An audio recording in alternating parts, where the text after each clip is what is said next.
Good morning, Your Honors. John Cunny on behalf of Thomas Carlino. I am in the, I think, probably unenviable position of asking you to reverse a case that you just decided last year, but that's where I am, and I am asking you to do that. I'd suggest that the scenario in this case shows precisely why the Castle Law instruction should have been given in this case. It was late at night. A stranger invaded Mr. Carlino's property armed with two dangerous weapons, a baseball bat and a machete, threatening him and his son. When he went outside, another unknown assailant fired a shot. The question then before the court is whether or not he was required to retreat before using force in self-defense. I would suggest that the statute in question, 278, Section 8A, which superseded this Court's decision in Commonwealth versus Schaefer, Schaefer rejected the majority rule and the statute imposed it. The analysis that this Court used in the McKinnon case, and it's the same analysis that the appeals court used as in the case in which McKinnon relies, focuses on the word "in." I'd suggest that the focus is in the wrong place. The focus should be on the word "dwelling," and the government, in its brief, argues, it points out or cites the case of Kearns, I believe, versus Lima, 425 Mass 108. And for the proposition that the statute which derogates from common law is to be strictly construed. And I'd suggest that in this case we have exactly the opposite situation, which is that the statute, by using the word dwelling, went back to the common law. And the common law in this Commonwealth, as articulated in DeVoe versus Commonwealth, which we have quoted at length in our brief, shows quite clearly that dwelling is a broad concept. But, Mr. Kuna, we decided the McKinnon case last year. Yes, you did, Judge. And the legislature has known about it since then, and it hasn't chosen to amend the statute. So they know what we think, and they haven't chosen to do anything. That we have to take that to be implicitly that is what they meant. I'd suggest, Judge, that the action of the Commonwealth of the legislature after a court decision does speak volumes. The lack of action, I'd suggest that it really would be speculative on the court's part. Most times, yes, but here where they acted quite quickly after our last decision, one would think that if they didn't like this one, they might do the same. They might, Judge. They might not. And so I guess I'd have to say that I don't think that this court should take any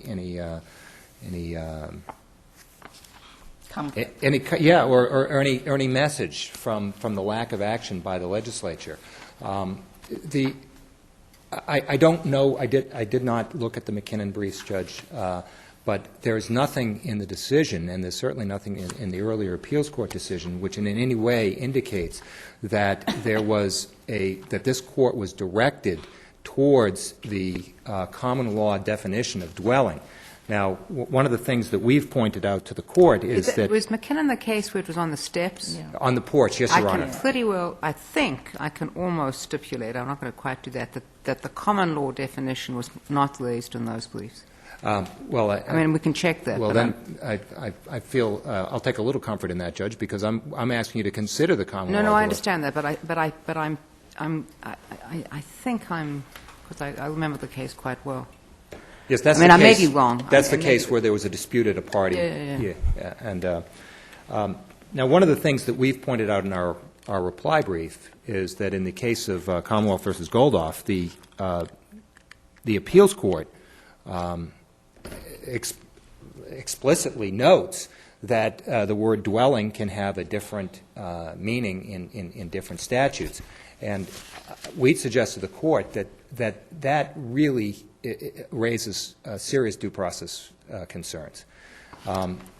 Where you're defining dwelling narrowly to limb a defense, and you're defining it broadly to define criminal behavior, I'd suggest that is not a just result, and it is, and certainly violates the rule against lenity.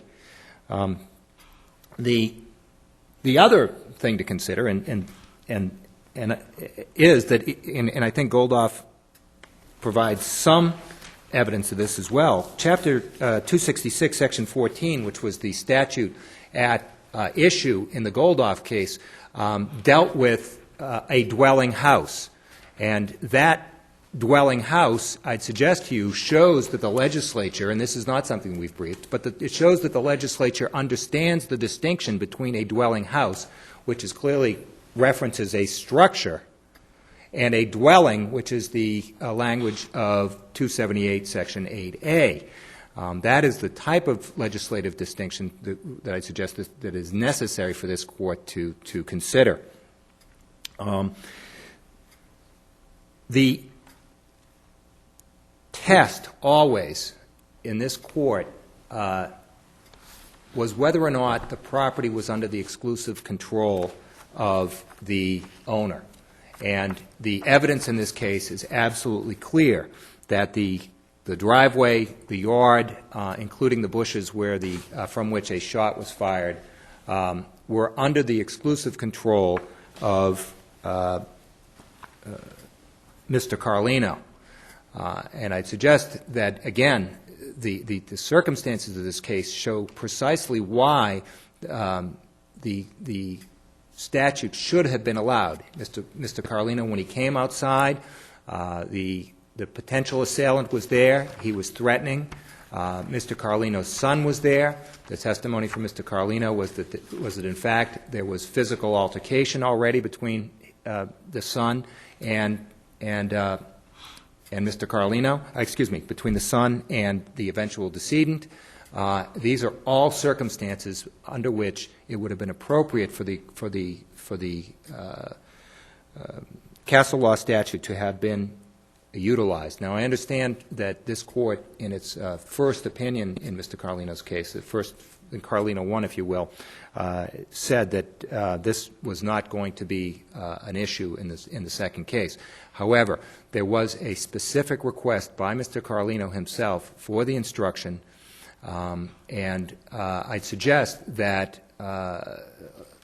the government's arguments about law of the case to the contrary, that the law of the case cannot trump, that it has to accede to a situation where due process would require that the defense, which should have been available to him, be available to him. And I'd ask Your Honors to, again, I understand, but it's an unusual situation, but I'd ask you to reconsider your decision in McKinnon.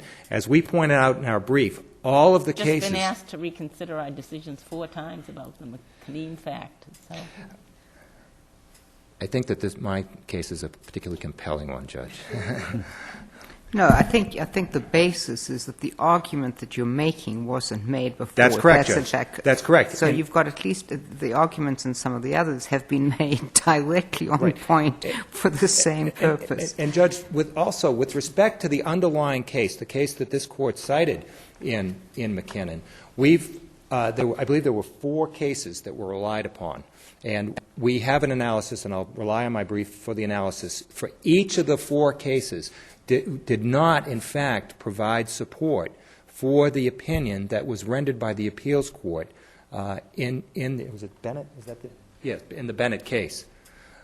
So I think, Judge, that this is kind of I suggest, Your Honors, that this is kind of a house of cards. It's a situation where there was a construct which was not, in fact, adequately or in any way grounded upon good legal precedent, and now that is then used by this Court for further precedent, although obviously not binding because it's an appeals court decision, and that this Court really ought to look at the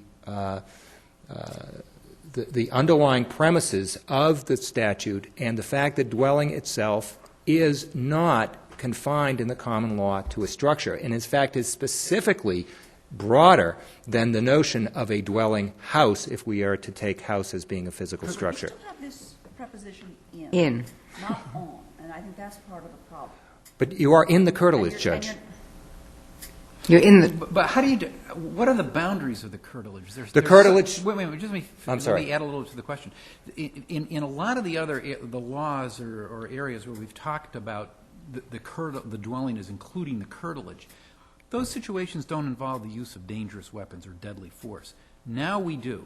So in the context of the use of deadly force, where you have an amorphous boundary of the curtilage, it seems to me disastrous. Well, Judge, I'd suggest to you two things, one of which is, and I don't remember, frankly, whether it was in this first transcript or whether it was in this transcript or was in the first trial transcript, but there certainly at one point, even in this transcript, the witness who's talking about the decedent, the eventual decedent, as he's going down the street, he's taking his bat and he's running it against a fence. So there is at least some evidence that there was a fence surrounding this property. That's the first thing. The second is, Judge, I'd suggest to you that in many ways that is a matter of fact to be decided by the jury. Was it in the curtilage or was it not in the curtilage? And I'm sure that I thought dragging along the fence coming down the street, that doesn't specifically indicate that there was fencing around. that's correct, Judge. And yeah, no, I understand. And that's why I said I don't recall whether or not I believe there was evidence at some point in one of these trials that there was a fence around his property, but I don't recall if it was this one, and I am not relying on that in any way because my memory is not perfect. I would suggest the more fundamental point is that this is a matter to be decided by the jury, that they should have been properly instructed that a dwelling includes the curtilage, and then did this occur in the curtilage or not? Well, if he had a fence around his property, if he had a 1 acre lot, yes, and a fence around the perimeter of the property, is the curtilage defined as the area between the fence and the house? Under common law, that's my understanding, yes, Judge. I have a question for you moving on to another issue in the case. Yes, Judge. This was the issue about double jeopardy. Yes. Okay. And you said, I believe I read it correctly in your brief, you made a statement that double jeopardy arises when the defendant is tried for an offense even if no verdict has been returned the first time. Well, I guess that relies. Let me state that in another way. The first jury were given three possibilities, three theories right. All three theories. And they checked off two, but not. And they checked off two. There was absolutely no evidence from them. There was no report that they were hung on the third. There was no. There was nothing that would indicate anything other than that they did not find evidence beyond a reasonable doubt as to the felony murder aspect. Okay. Right, but so therefore, I'd suggest that there was an acquittal the first time, and so that's okay. the premise. I was questioning instructions were on the issue.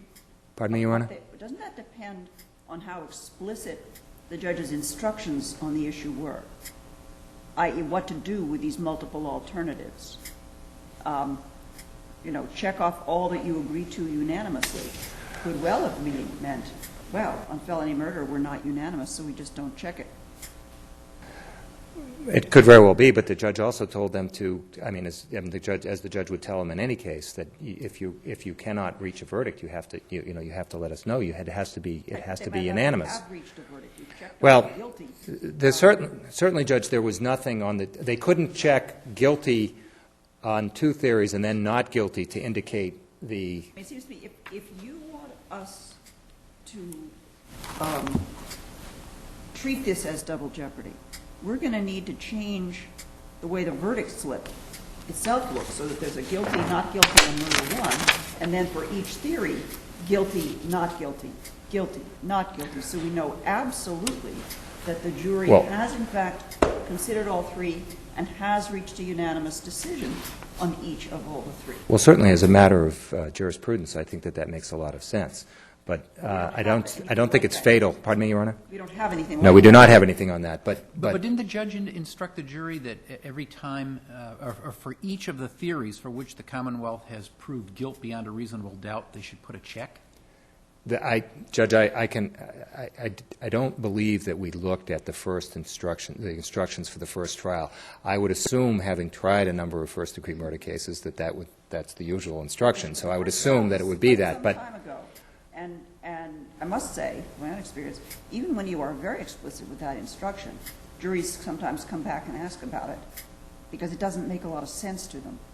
And when you don't, unless you have it literally forced upon them by the layout of the verdict slip, I'm not sure what you're dealing with when they come back with a blank. should that be to the prejudice of the defendant, Judge? I'd suggest not. Could I also ask you a more fundamental question? Yes, Your Honor. And that is, your client was convicted on theories of premeditation and extreme atrocity and cruelty. Yes. What difference does it make if double jeopardy should have barred the felony murder count, the felony murder theory? If the other two are not reversed, And I mean, how many stab there's no real answer to that, Judge, or the answer to that is obvious. It's obviously, extreme atrocity and cruelty, at least, was very firmly established here. So some of the issues you raised about merger and double jeopardy and all this other stuff are very interesting and do perhaps raise questions about how we should format verdict slips and how we should handle this in the future. I don't see how it helps your client. If this Court does not reverse with respect to the Castle instruction. the Castle instruction, you're correct. Let me ask you, I understand what Justice Osman says, and I understand your concession, but I just am curious for a legal principle. The defendant was convicted before on possession of a shotgun. And At the first trial, Your Honor. Right. Yes. And he couldn't be charged with that felony as an underlying felony here. Is that your argument? Well, it wasn't before the Court that he Right. could not be charged with it. He certainly couldn't be charged with it again. He'd already been convicted. Right. But my question is this.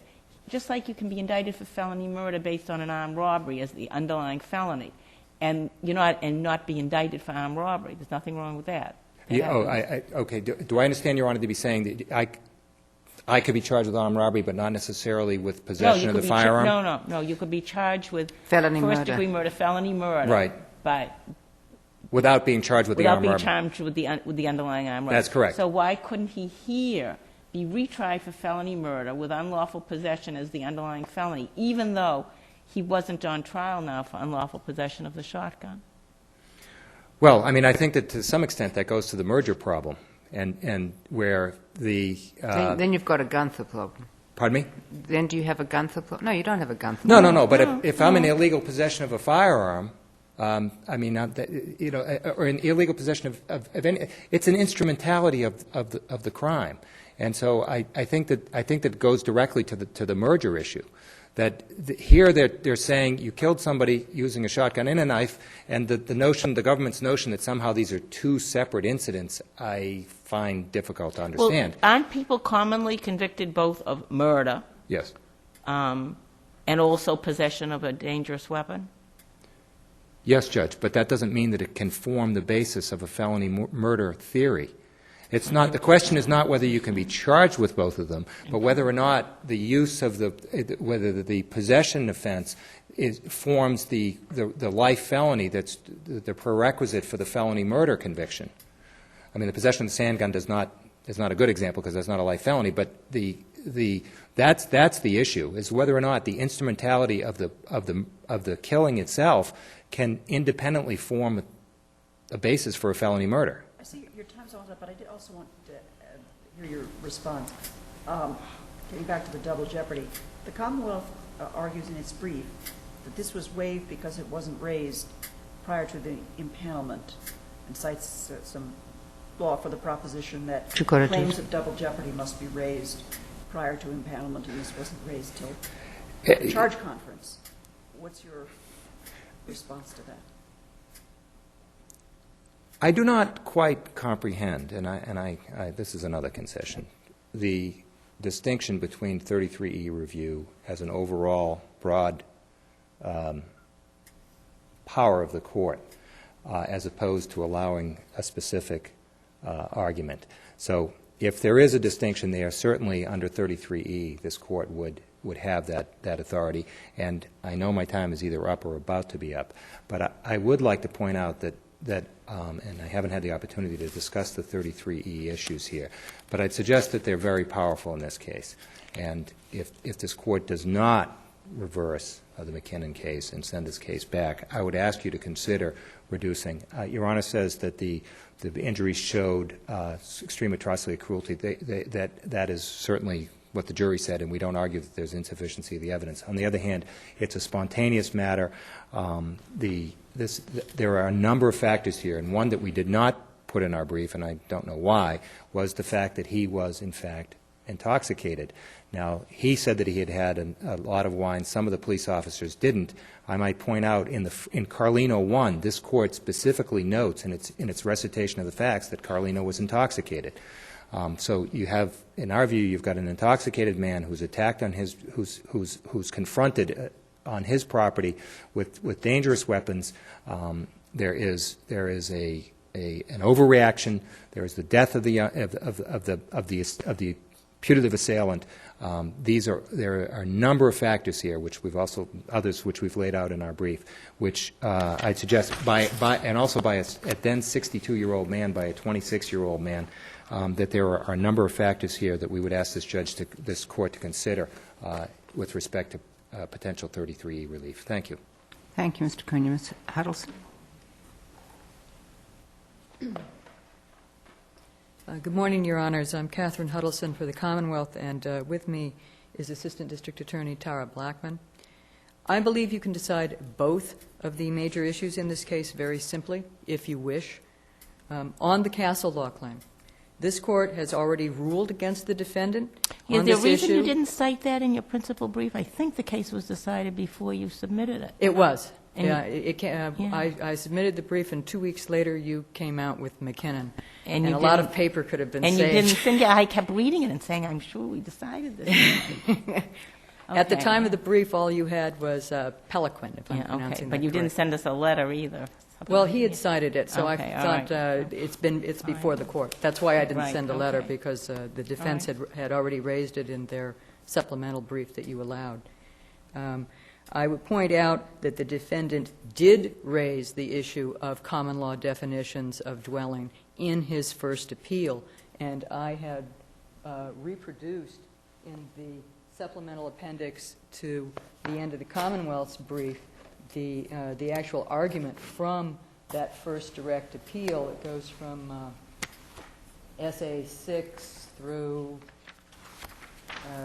SA 10, and on that page 9, there's a specific claim, and in fact the whole argument is really about the terms property and residence shall retain their common law meanings and denote those areas, including outside areas over which the defendant enjoys exclusive control. He's quoting that. So the specific issue and the specific ground for the Castle Law claim was completely vetted in the first appeal. This is not a new argument raised by the defendant. It is the same old argument, and you went through that argument before. And if he didn't like it, which he clearly didn't, what he's supposed to do is to petition for a rehearing. And they didn't on that issue, and they didn't. The defense did not do that in the first case.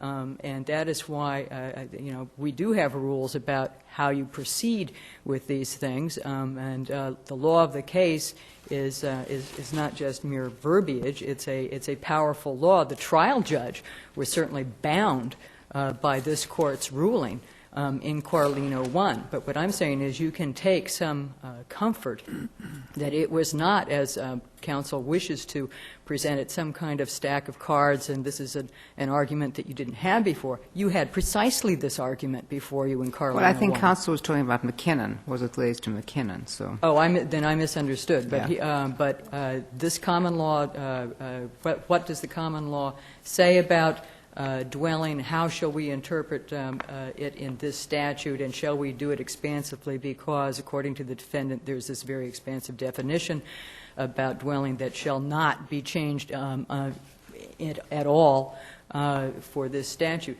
That was completely vetted in Carlino 1. This court should basically respect its own ruling and have some finality of judgment and of ruling in this case.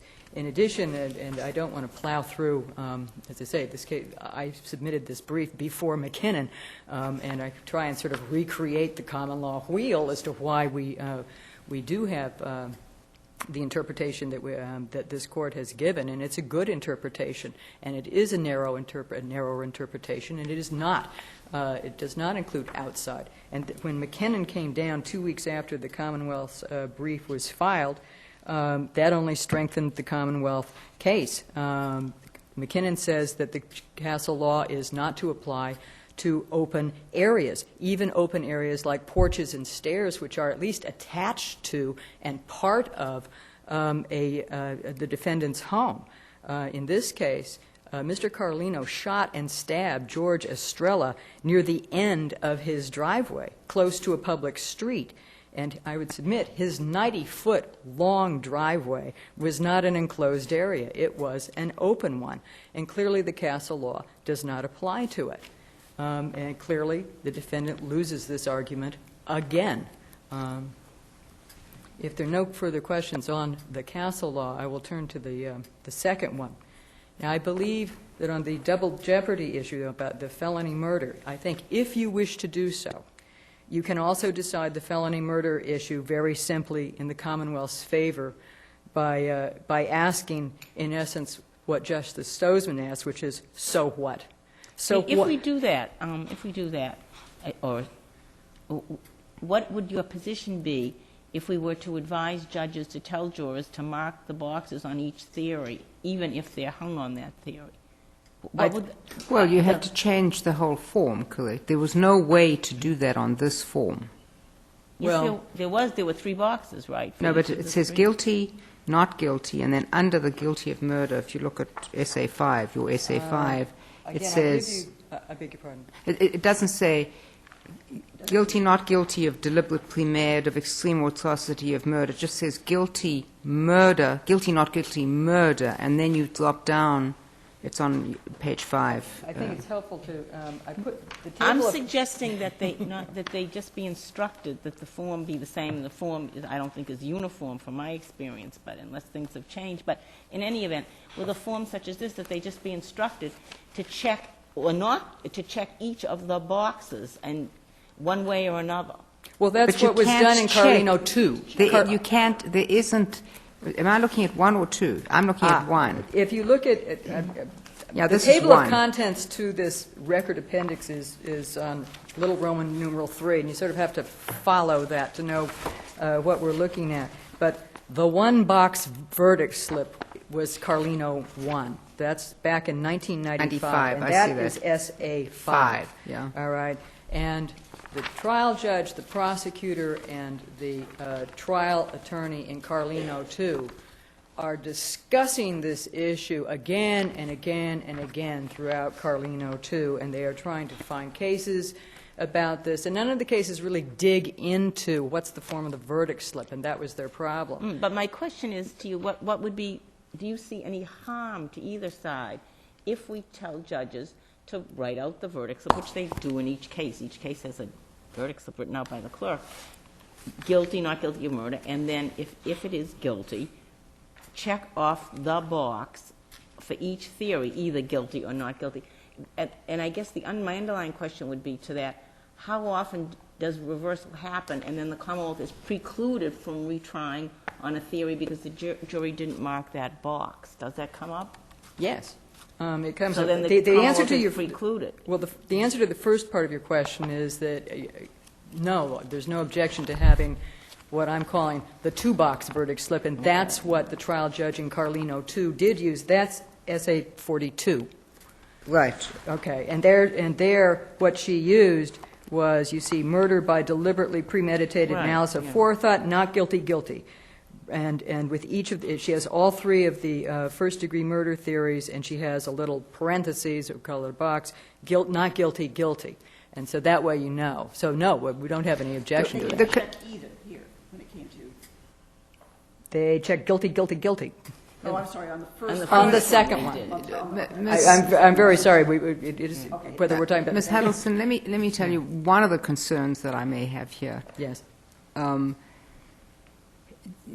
You sent, from my point of view, unless it's clear that they found him not guilty, at least, so I'm not going to surprise defense counsel, I don't think you've got a double jeopardy problem. I agree.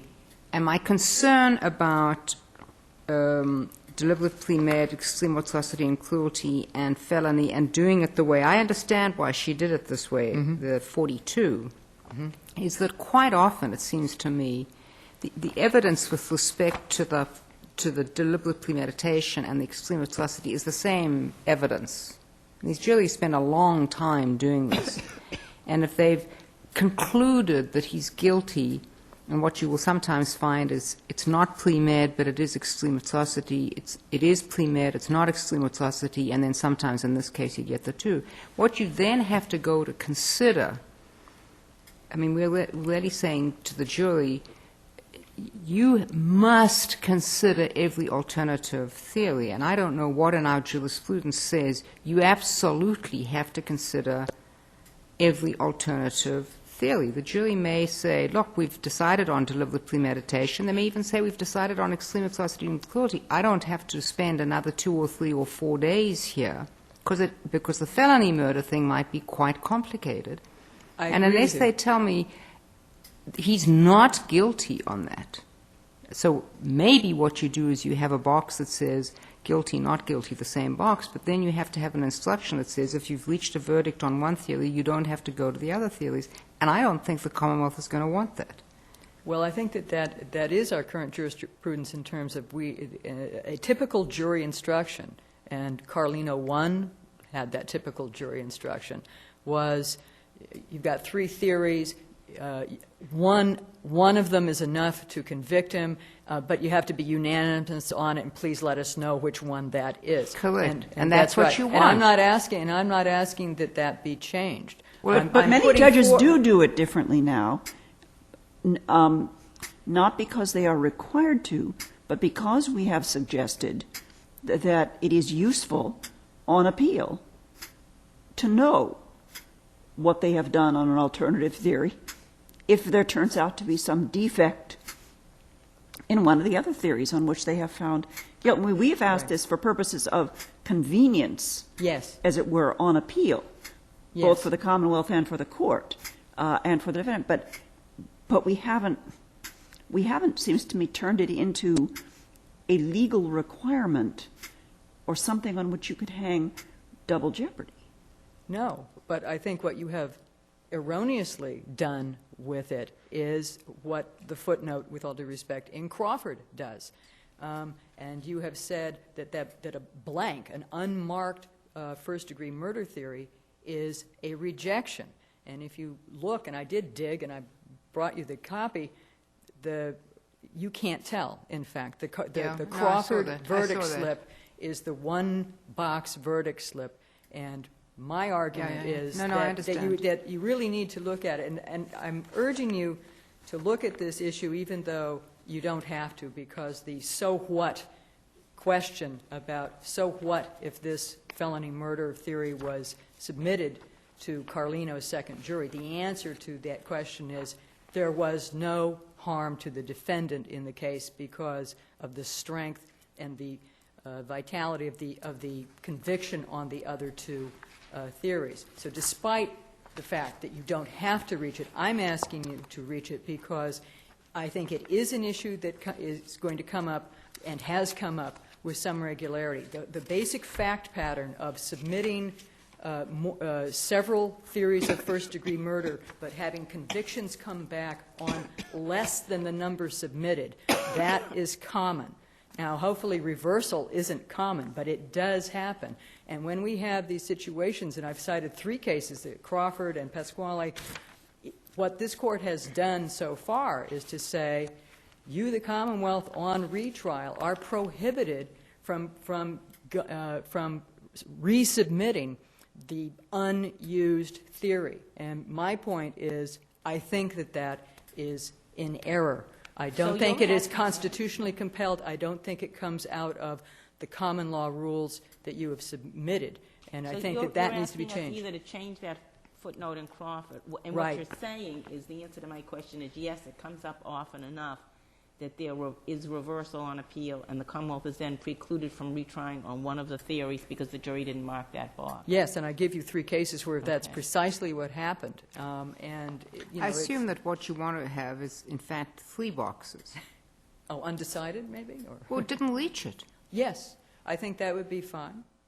But we want you know- them to reach it. I mean, that's the thing, we want them to reach it for purposes of convenience, for our sake, for your sake. When it comes to appeal, you know. Well, maybe so you'd as it- made- as it did here, We want or to as it- encourage as them as to do does it. here.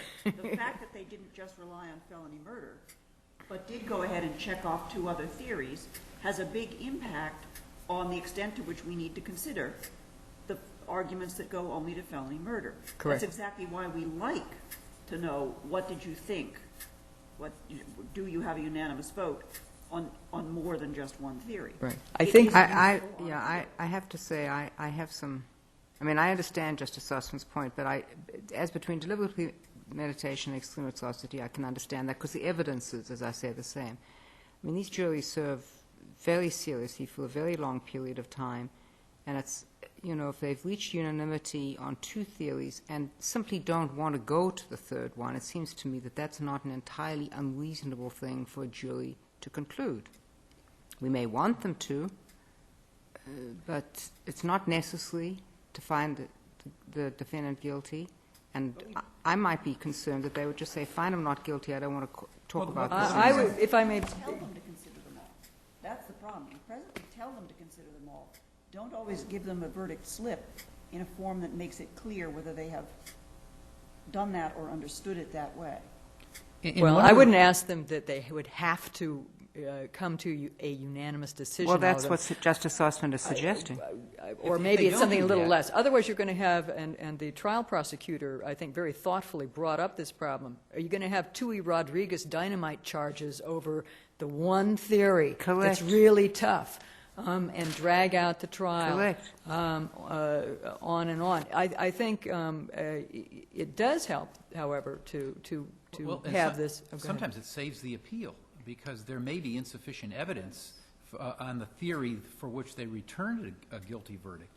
And if there is at least an alternative theory of guilt, there's not necessarily a reason to retry the case. That's That's correct. true, but the it's issue also is whether the- you're going to push it that much more to say Correct. you're required. And Here's the question. I mean, and Mr. Konya, I'm looking at you, and if you wouldn't mind, you know, I hope you're not asleep. One of you. Although I had gone into a bit of a reverie. please. Please feel free to submit a letter, just about to address some of these concerns, and maybe if we do this, we'll ask, you know, we'll publish something. I was actually following this collegial conversation fairly closely. I'd be glad to submit. Okay.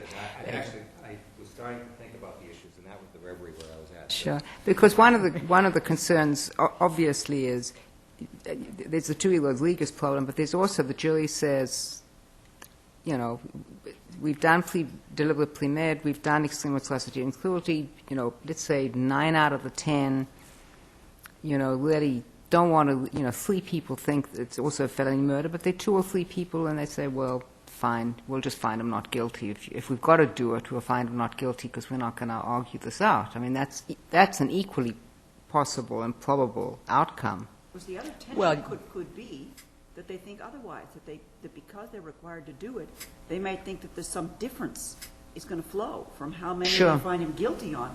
And if they really think he's guilty, they might feel, well, we better find him guilty on all 3 because Sure. we really Sure. want them to sock it to him.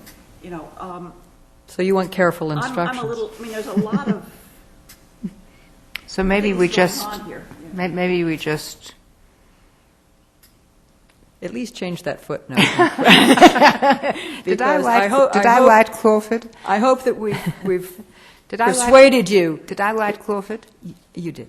Yes, you did. Was Chief Justice Wilkins on the panel, though? He always corrected. No. I'm not sure. I remember the case, which is why I was a little... And I did look up the Maryland case that you cited, Huffington, in And it's support. also... Well, it's hard to say because, again, we don't have its verdict slip, but it says that they specifically found him not guilty. No, I understand the issue. So, with all due respect, just tweak that little footnote.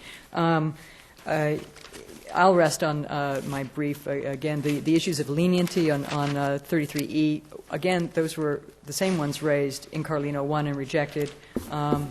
And the issues with the defense attorney were resolved. And I really don't think that what the counsel has provided in his impounded material really rises to the Commonwealth versus adjutant standard of specific violent offenses initiated by a victim. And with that, I rest and ask you to affirm. Thank you. Thank you, Ms. Huddleston. All rise.